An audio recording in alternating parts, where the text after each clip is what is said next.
There we have the parade commander reporting to the Honorable Chief Minister, sir, for the for the inspection of the vehicle.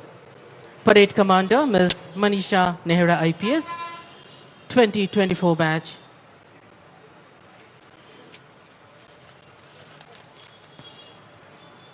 Parade commander Manisha Nehra యువ IPS అధికారిని గౌరవనీయులైన ముఖ్యమంత్రి గారి అనుమతి తీసుకుంటున్నారు. There we can see the inspection vehicle followed by the media vehicle. Permission taken, permission granted, and we have the inspection vehicle. Driver of the vehicle, Nazir Uddin, HC 833.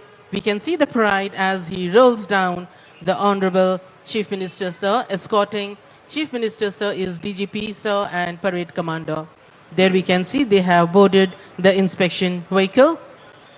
గౌరవనీయులైన ముఖ్యమంత్రి గారి స్వీయ సంకల్పంతో ఇప్పుడు తెలంగాణ రాష్ట్రం అంతటా ప్రజా పాలన ప్రగతి ప్రణాళిక పండుగలు జరుగుతున్న వేళ నిన్న ఇందిరమ్మ ఇండ్లు గుడిసెలు లేని తెలంగాణ కావాలన్న సంకల్పాన్ని ఆచరణలోకి తీసుకొచ్చు మరి కొమరంభీం ఆసిఫాబాద్ జిల్లాలో కొఠారి దగ్గర కొత్తగూడలో కొత్త గూడులు కల్పించి కొలాం తల్లులు చెల్లెల ఆశీస్సులు అందుకున్న గౌరవనీయులైన ముఖ్యమంత్రి గారు రాత్రంతా ప్రయాణం చేసి మరి ఈ వేడుక కోసం ఈ